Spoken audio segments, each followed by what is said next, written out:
సచివాలయానికి ఏ ప్రతిపాదన తెస్తారో తీసుకురండి. కేటీఆర్ హరీష్ రావు మొదటి రోజు మాట్లాడతారు, తెల్లారా జిరాక్స్ కాపీ తీసుకొని ఈటెల రాజేందర్ మాట్లాడతారు. ఏందా ఈ భాగవతం ఏమనికి అర్థమైతే లేదా? 10 ఏళ్ళు వాళ్ళతో మంత్రుండి నువ్వేం వెలుగబెట్టినో తెలంగాణ సమాజం గమనిస్తలేదా? గౌరవం పెట్టుకోండి రాజేందర్ గారు. మీరు మిమ్మల్ని గౌరవించాలనే మేము అనుకుంటున్నాం, కానీ మీరు ఆ గౌరవం నిలబెట్టుకునే పరిస్థితి లేదు. మీరు పార్టీ మారినరు, వేరే పార్టీ ఎంపీ అయినరు, కానీ పాత వాసన మాత్రం మీకు పోతలేదు. ఆ గత్తర వాసన అట్లనే మీతో కొడుతుంది, గత్తు వాసన.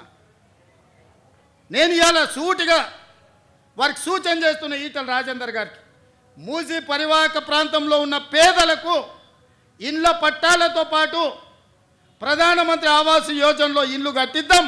మీరు రాండి, నరేంద్ర మోడీ దగ్గరికి వెళ్దాం, నేను వస్తా, నా మంత్రివర్గాన్ని మొత్తం తీసుకొని వస్తా. మాకేం బేసిజాలు లేవు నరేంద్ర మోడీ గారిని కలవడానికి. వారు ఈ దేశానికి ప్రధానమంత్రి. మనం లక్షల కోట్ల రూపాయల కేంద్రానికి పన్నులు కట్టినాం, 25,000 కోట్లు ఆయన దగ్గర తీసుకొద్దాం, మీరు రండి.